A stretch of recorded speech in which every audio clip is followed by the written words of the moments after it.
The peace negotiation chamber was a vast structure, orbiting a dead planet in the neutral zone of the galaxy. The room was designed to evoke a sense of solemnity, with its towering windows offering an unobstructed view of the stars beyond, as if the cosmos itself were silently watching the events unfold within. The cold gleam of metallic walls, interrupted only by the sleek panels of advanced technology, made the place feel both futuristic and timeless. Here, the fate of entire civilizations was decided, or ended. Dante Cross sat at the head of the human delegation, his fingers resting lightly on the polished table before him. His dark eyes, sharp with focus, scanned the holographic projections of the peace terms which, as he well knew, were about to be shattered. The tension in the room was palpable, not just from the impending negotiations, but from the unspoken threat that loomed over it. King Thorvax of the Varaxian Empire was not here to negotiate, he was here to dominate.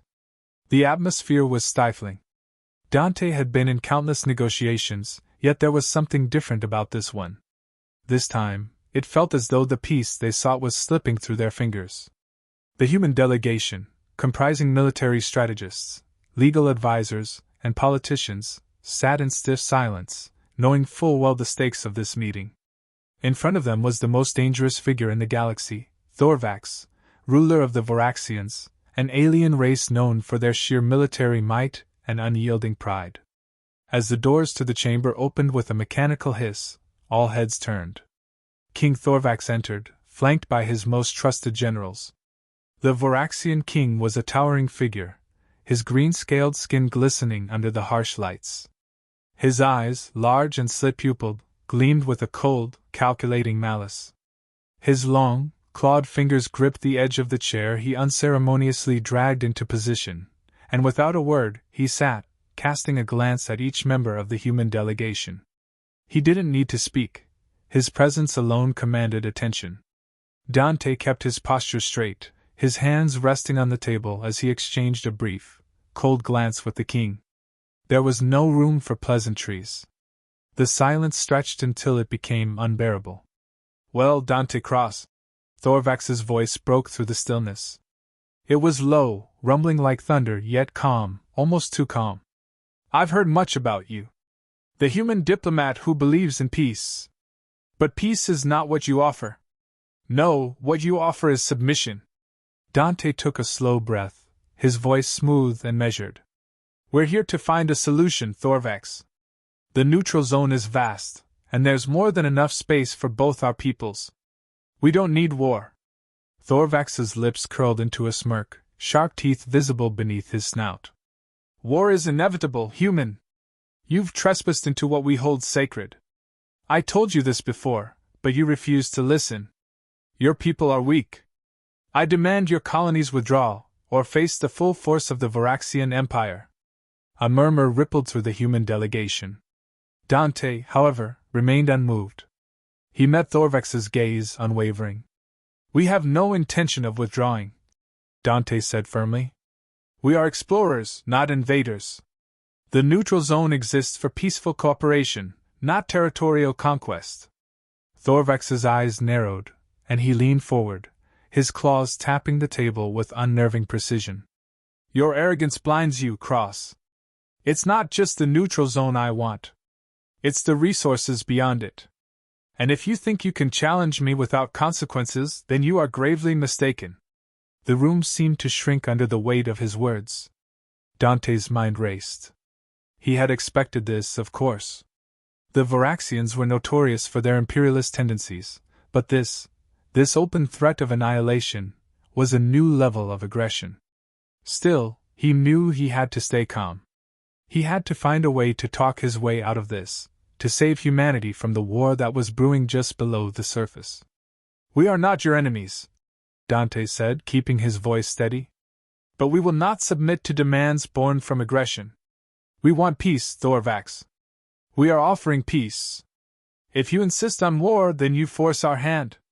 Thorvax's smirk deepened. "You think you can threaten me with your empty words? Your people are nothing compared to the might of the Varaxian Empire. You will bend to my will or perish." A cold silence filled the room as Dante processed the words. He had hoped, desperately hoped that diplomacy would prevail. But it was clear now, Thorvax had no intention of negotiating. He wanted domination. With a slow, deliberate motion, Dante pushed the holographic table aside. His hand reached for the datapad in front of him, flicking through a series of tactical proposals he'd prepared for this very moment. But as he did, the weight of the situation dawned on him. It wasn't just the peace talks that were on the line anymore. It was the survival of humanity. Thorvax leaned back in his chair, his smug expression unwavering. You have a choice, Cross. Submit to me, and your people will be spared. Resist, and you will feel the full fury of our fleets. Dante's fingers hovered over the datapad. In that moment, he knew that peace was no longer an option. The cold reality settled like a stone in his gut. The Voraxians were not here to negotiate. They were here to destroy. What do you propose? Dante asked, his voice steady but with a growing undercurrent of resolve. Thorvax leaned forward again, his voice low and filled with menace. Your colonies will abandon the sacred lands and recognize my supremacy. This is the only path forward. Any further resistance will be met with force. Dante paused, looking into the eyes of the Voraxian king. He knew the truth now. There was no negotiating with a man like Thorvax. The peace talks were over before they had even begun. And so, the human diplomat was faced with an impossible choice. To bend the knee would mean the end of humanity's sovereignty. To fight back, well, that could mean the end of everything. As the silence stretched on, Dante made his decision. The seconds dragged on like hours. Dante could feel the weight of King Thorvax's gaze, the intensity of it burning through the room. The silence between them was thick, the kind that precedes a storm. Every word exchanged had been a calculated move in a high-stakes game of diplomacy. But it was clear now, Thorvax was no longer playing. He was positioning himself for war. Dante took a slow breath, his mind racing as the implications of Thorvax's ultimatum settled over him. He had no illusions about the Voraxian Empire. Their strength was undeniable. In a direct confrontation, humanity stood no chance. The Voraxians had a fleet of warships that could obliterate human colonies in mere hours. If Thorvax's demands went unmet, the entire human race could be doomed. He had known this meeting was dangerous, but the cold reality was more overwhelming than he could have imagined. I've heard your words, Cross. Thorvax's voice was low, dangerous. But there is no room for negotiation. We do not bargain with the weak. His claws scraped against the table, the sound sharp and jagged. I will give you one last chance to submit. Refuse, and we shall see if your people have the courage to resist us. Dante's heart raced, but his exterior remained calm. He knew that panic would only lead to defeat. Thorvax had laid his cards on the table, and it was clear there would be no peaceful resolution. The cold, hard truth was staring him in the face. The Voraxians had already made their decision. The question was whether humanity would accept it or fight for survival. His hand hovered over the datapad in front of him, the device pulsing with the data of human colonies, military capabilities, and diplomatic channels. He glanced at his team, seeing their tense faces, their eyes full of apprehension.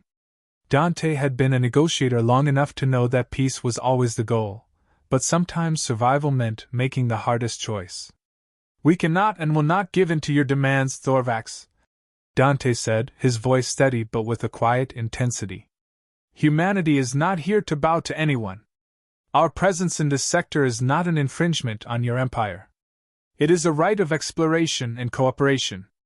Thorvax leaned back in his chair, his sharp features taking on a predatory smile. Cooperation? He scoffed. You speak of rights and cooperation as though your race is some noble entity.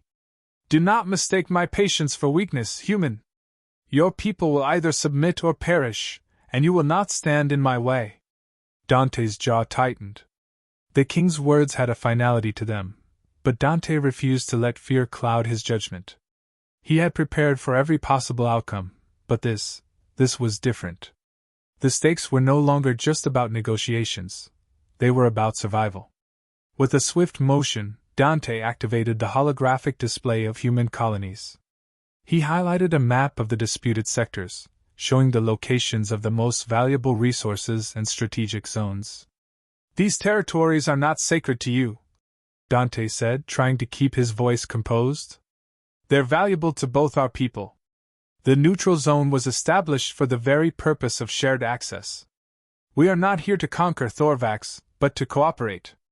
We can find a way to share this space, but not under the shadow of your empire." Thorvax's eyes narrowed, and the room seemed to grow colder. "Your idealism is laughable," he spat. "You cannot reason with me. You cannot negotiate with me. Your colonies are mine for the taking, and I will destroy anyone who dares to oppose me." Dante could feel the heat rising in the room, the tension almost palpable. His mind raced through options, strategies, but each was met with a cold, hard truth. Thorvax had already made up his mind. The king was a force of nature, ruthless, unstoppable, and determined. Negotiations had failed. The war was already here, and Dante had only seconds to decide how to respond. The silence that followed was deafening. The weight of the moment pressed heavily on everyone in the room. The human delegation exchanged uneasy glances, knowing that their leader was about to make a choice that could either save them or doom them. "Thorvax," Dante said, his voice lowering, "I warned you.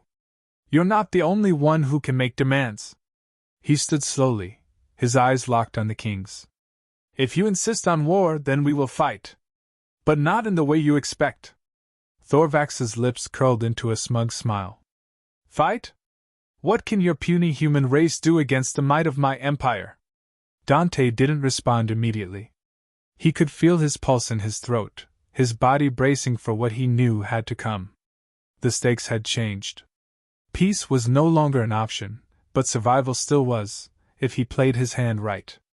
Dante reached for a hidden compartment on his belt, activating a concealed device. It was small, unassuming, but capable of changing the course of the entire galaxy. In that moment, Dante knew he wasn't just playing for peace anymore.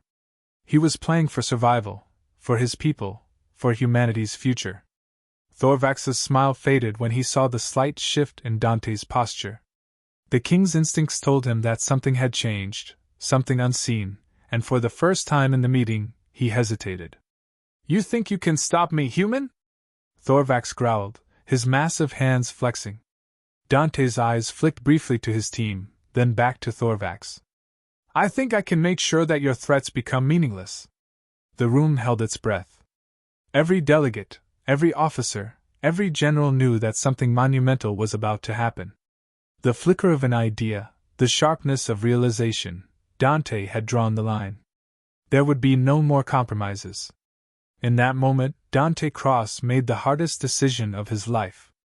The cold reality of what he was about to do settled in, but his resolve didn't waver. He wasn't just negotiating anymore. He was about to do what had to be done, to ensure the survival of his people, no matter the cost. "Goodbye, Thorvax," Dante muttered under his breath.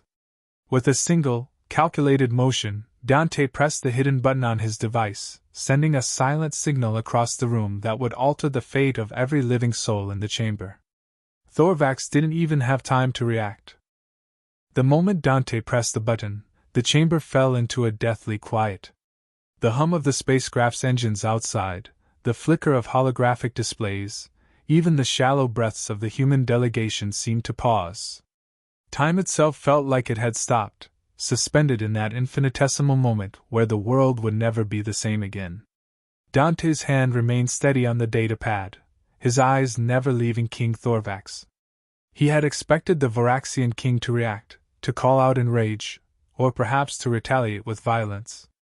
But there was nothing, no movement, no sound. The king sat frozen, as if caught in the act of turning to speak. Then it happened. A soft, almost imperceptible hiss filled the room. The device in Dante's hand had activated. Within seconds, the air shifted, and the room became thick with an unsettling sense of finality.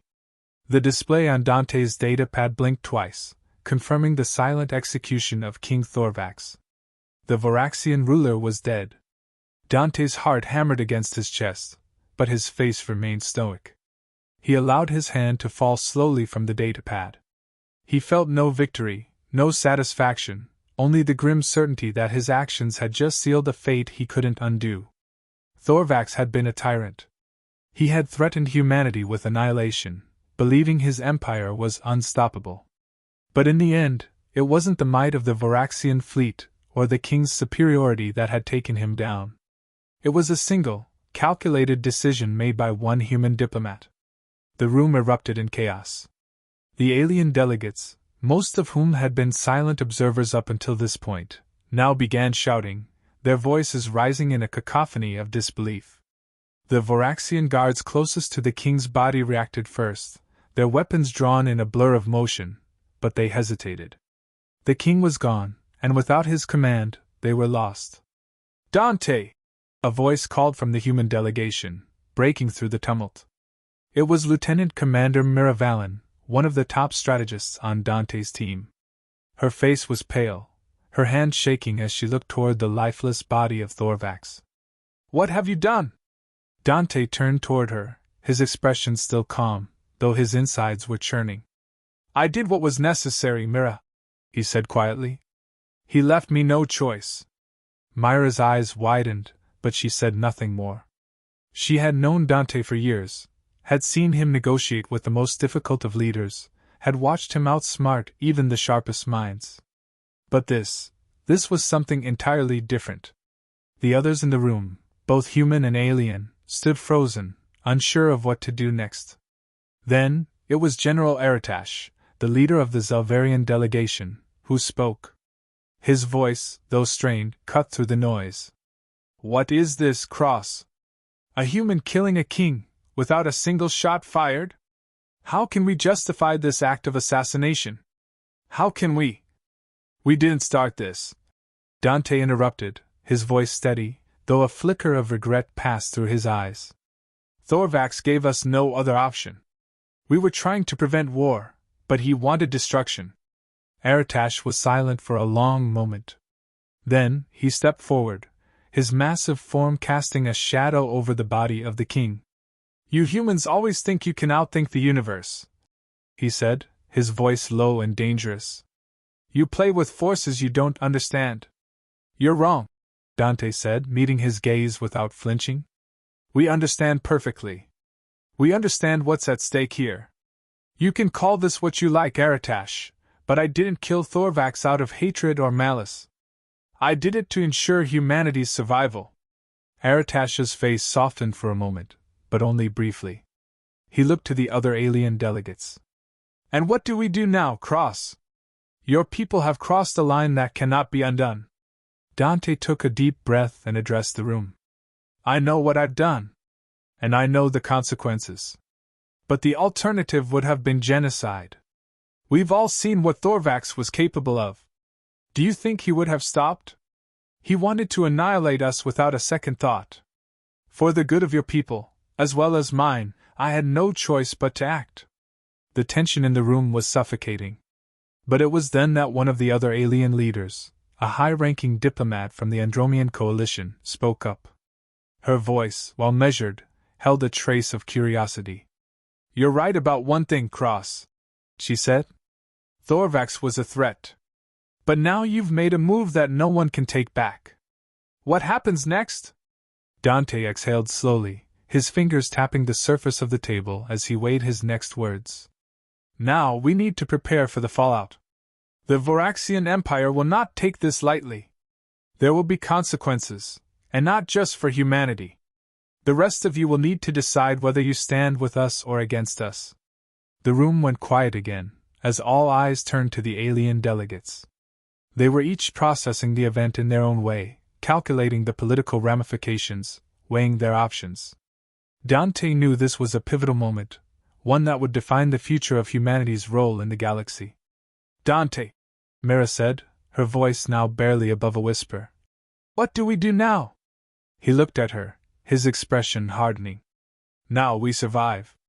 We prepare for what's coming. And we make sure humanity never forgets what it cost to keep us alive." The silence in the room stretched long, but in that silence, Dante felt a strange kind of resolution. There was no turning back. The Voraxians would come for them, but in this moment, at least, humanity had shown that it would not bend. Not to Thorvax, not to anyone. The future was uncertain, and the war that had been brewing was now inevitable. But Dante had made a choice that would forever change the course of human history. And as he stood there, looking around the chamber at the stunned faces of allies and adversaries alike, he couldn't help but feel the weight of the galaxy pressing down on him. The decision had been made. The die was cast. Now, all that remained was to face the consequences. The hum of the peace negotiation chamber was deafening in its stillness. The body of King Thorvax, now draped in a ceremonial shroud, lay at the center of the room. Around it, the alien delegates stood in a stunned silence. The gravity of what had just occurred was palpable. No one moved, no one spoke. There was no need for words. The act had spoken for itself. Dante Cross stood at the table, his back straight, his expression unreadable. He knew the moment would come when he would have to justify his actions. The consequences would be severe, and he couldn't escape them. But he had made the choice, and in that moment, as the weight of the galaxy hung in the balance, he found himself oddly resolute. Mira Valen approached him, her steps slow, cautious. Her eyes, usually filled with sharp intelligence, were now clouded with uncertainty. "Dante," she began, her voice low, almost a whisper. "You killed him! You killed the king of the Voraxians. Do you really think this will lead to peace?" Dante didn't flinch at the question. He knew what it meant. He had known the moment he pressed the button that peace was no longer a viable option. "We couldn't negotiate with him. He didn't want peace. Thorvax was a threat to all of us, Mira. If I hadn't done it, he would have destroyed us all." Mira shook her head, but her eyes held no anger, only confusion. "You killed him! You didn't just stop him, you ended him. And now we're left to pick up the pieces. What happens now?" Dante turned toward the others in the room, the faces of his delegation members etched with uncertainty. "No," he said, his voice hardening. "We prepare for the worst. The Voraxians will retaliate. We'll need to fortify our defenses and make sure every colony is ready. And then we fight. Not just for survival, but for humanity's place in the galaxy." Myra's gaze softened, but the anxiety still lingered in her eyes. "You really think we can win? Against the Voraxian Empire? They'll come at us with everything they've got." Dante met her gaze, his expression unwavering. "I didn't say we'd win, Mira. I said we'd survive. And that's all we need to focus on right now." The alien delegates, however, were not so silent. The shock of the king's death was wearing off, replaced with a hard, cold calculation. General Aratash, who had been the most vocal critic of humanity's actions, stepped forward. His massive frame cast a shadow over Dante, but the general's words held no malice, only a quiet determination. "You have done the unthinkable, Cross," Aratash said, his voice low but filled with a strange respect. "You killed a king! A Voraxian king! Do you understand the magnitude of what you've done?" Dante nodded. "I understand perfectly. And I understand the consequences as well." Aratash's expression softened slightly, though his words were still heavy with caution. "You may have acted out of necessity, but you've made an enemy of the Voraxian Empire. A kingdom built on war, on dominance. They will retaliate, and they will come for you with everything they have. You've sealed your fate and the fate of your people." Dante didn't flinch. "Then we'll be ready." The tension in the room tightened once again. The other alien leaders exchanged uneasy glances, but it was the diplomat from the Andromean coalition who spoke next. She had been silent throughout most of the meeting, her quiet presence now commanding attention. "You've taken a bold step, Cross," she said, her voice cool but thoughtful. "And you are not wrong in saying that Thorvax would have annihilated your people. But you've killed a king. What happens now? What will the galaxy think of this? And more importantly, what will your people think?" Dante looked at her, his mind weighing the ramifications of his actions. "My people will understand. They will know that I did this to save them. I didn't want war, but sometimes survival requires, extreme measures. And the galaxy?